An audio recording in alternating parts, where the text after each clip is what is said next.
and welcome to this very special presentation on CNN IBN. NCL Group presents Cementing India, the Monagaru story. We are coming to you from the iconic cement belt of Andhra Pradesh, Nalgonda. And here we are joined by Mr. K. Ravi, who is the Managing Director of NCL Industries Limited, as well as Mr. Madhu, who is the Managing Director of NCL Altec and Secular Limited. Thank you very much, gentlemen, for joining us on the show today. Well, India is the world's second largest cement manufacturer in the world.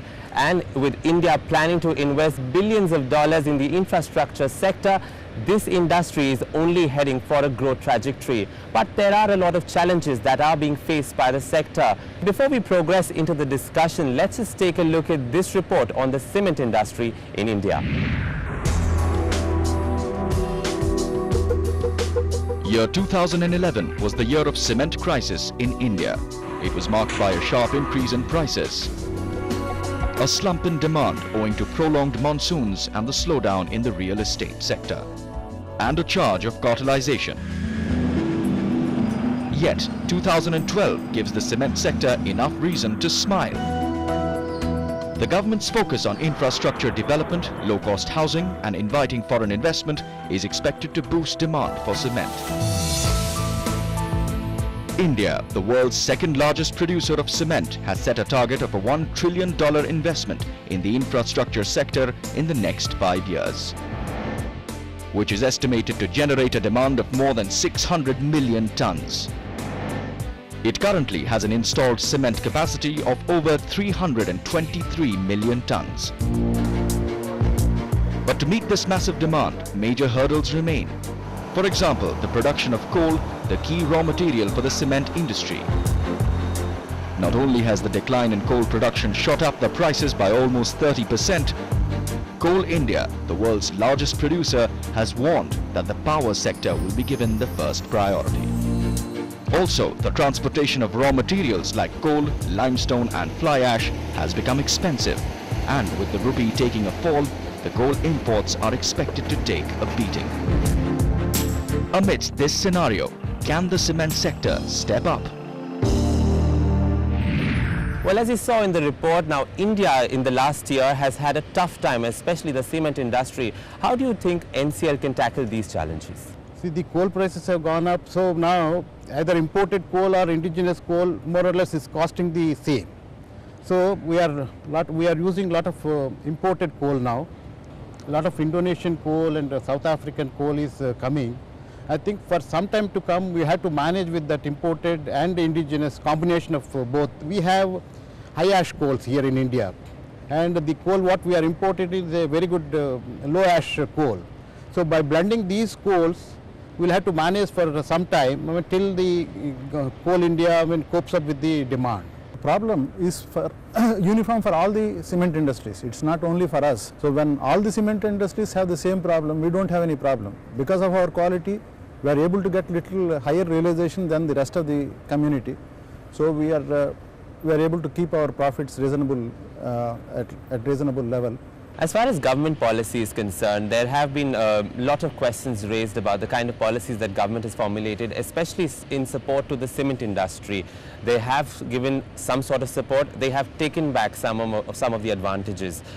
What would be at this point in time your wish list be for the government? You see, the country needs a lot of infrastructure, no doubt about it, and if the government is spending a considerable amount to the infrastructure, that's going to help the cement industry.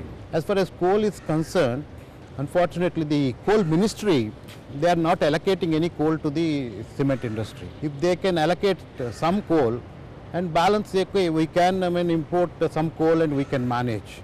No, country has lot of coal reserves. Unfortunately, because of this policy paralysis, as what these days people are calling, enough coal is not being extracted. Now, as far as the real estate sector is concerned, now we have seen a slump in the sector, and you being a cement manufacturing company would have also seen some sort of challenges on that front, especially in the south. How is Nagarjuna being affected? Yes, in fact, last year was a bad year. That now things are improving. The government started spending again on irrigation projects, so a lot of cement is going to go into that. and maybe the real estate also, those disturbances are over now. What we had, the Telangana disturbances and all that, they're over, and probably my feeling is the real estate also will pick up now. Talking about your future growth story, now India is looking at a production of 600 million tons of cement in the coming years. Currently the capacity is about 323 million tons, with Nagarjuna alone producing about 2 million tons of that. Now how do you intend to cope up with this rise in demand? See, it's difficult to cater to expand the capacity at the same location, being a bulk material cement. So we are looking at other alternative locations, maybe in neighboring states. If we get a good mining lease area, I don't mind setting up another plant there. Now the Prime Minister has recently said that they would want all rural and urban areas as well as remote areas to be connected by roads or railways. This obviously means more manufacturing activity, more construction activity. Now how would this come as an advantage for the cement industry like Nagarjuna Cement Limited? Yeah, definitely NCL is going to get a lot of benefits. See, we manufacture the special cement. That is 53S. This is used for manufacture of concrete sleepers, and not many players in the south manufacture this cement. So definitely if the railways are taking up, they are increasing their network, definitely that's a good advantage to NCL. Talking about NCL, your father, Mr. Ramachandra Raju, he was known for taking risks. Looking forward at his legacy, what is the new motto of NCL Industries? I don't say he's a risk taker, but he was able to foresee.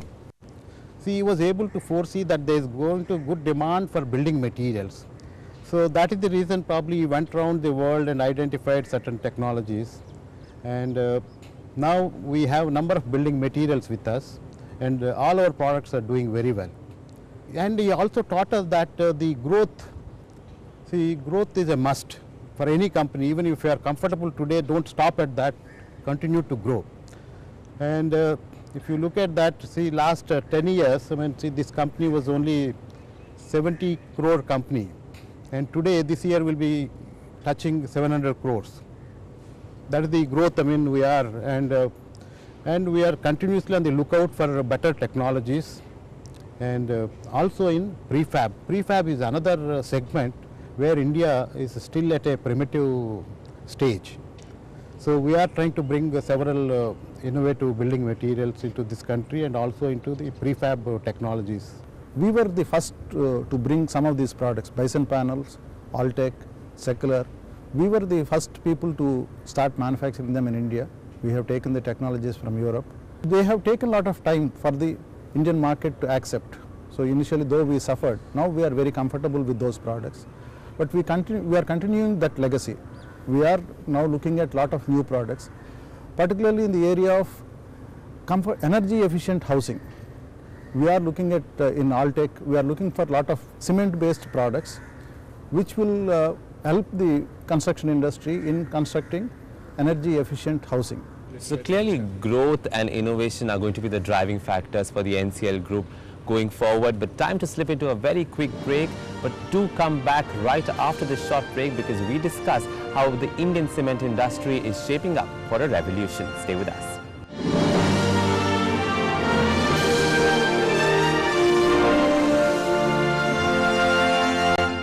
Welcome back to the special edition on CNN IBN. NCL presents Cementing New India, the Mona Garu story, where we discuss the future of the cement industry. And we are in conversation with Mr. K. Ravi and Mr. Madhu of NCL Group. But before we go ahead with our discussion, let's just take a look at this story on NCL Industries using innovation to diversify its business.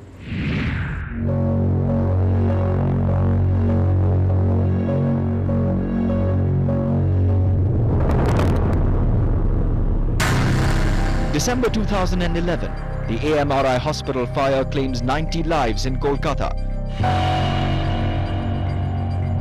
March 2010, over 40 people killed in the Stephen Court fire in Kolkata. 59 people died in the 1997 Upahar cinema fire. A grim reminder of the fire disasters India has faced in the recent times. It's about time that we shifted our focus to fire safety and devised ways to minimize the loss of life and property from such accidents. One of the hallmark initiatives of the NCL Group promises just that. Bison panels, a technology imported in the 90s from Germany by the group's founder Ramachandra Raju, are being pitched as replacement for plywoods. These panels are cement bonded particle boards which can withstand heat up to 925 degrees Celsius for at least half an hour, whereas plywood, when exposed to similar conditions, catches fire instantly. It is having inherent properties like fire resistant, termite resistant and weather resistant.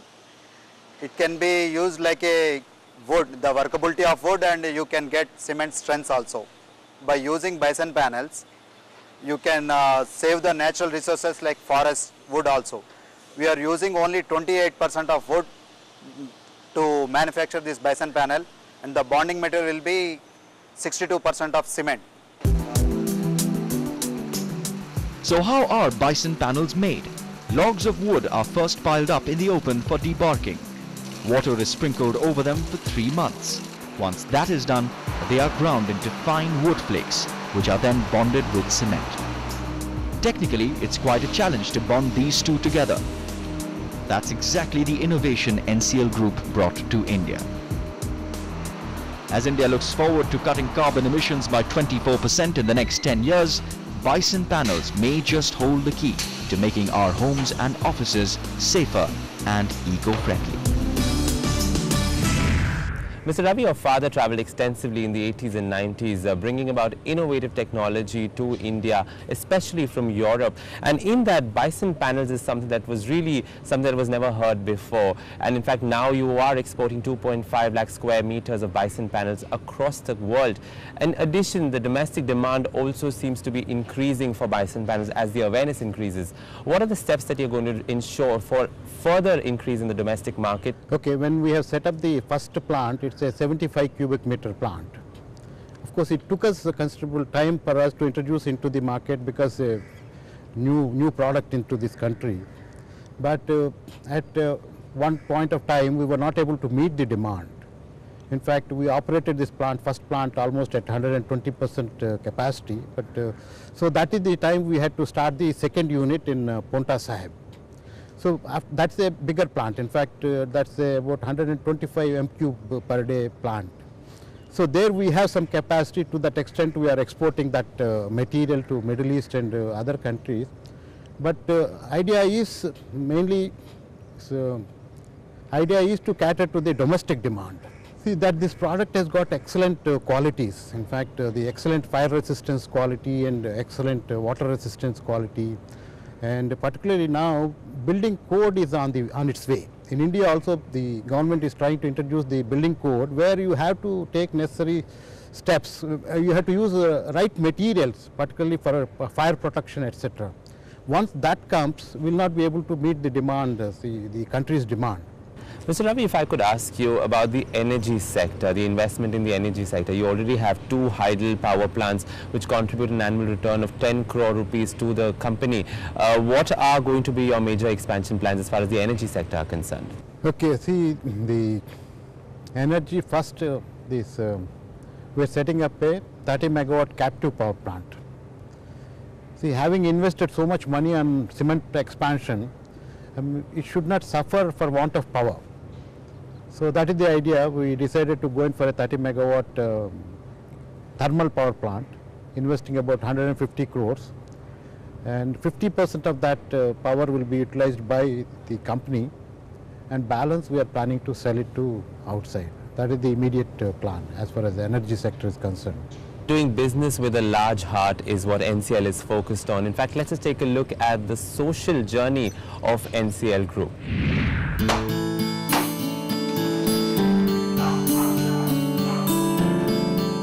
Simhapuri in the Nalgonda district of Andhra Pradesh is not just another tribal village of India, devoid of socio-economic development. It's buzzing with activity, determined to follow the road to progress and prosperity. Since the NCL Industries set up their cement factory here in the 80s, the limestone-rich landscape of Simhapuri has received a complete makeover.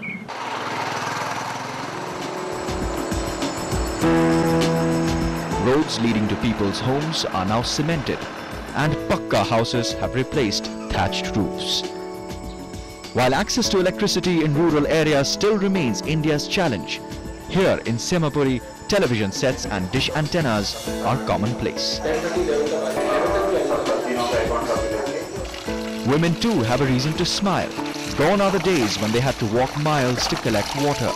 Now it's piped into their homes directly. There's a primary healthcare center too that provides free healthcare services to the villagers. Those who are coming from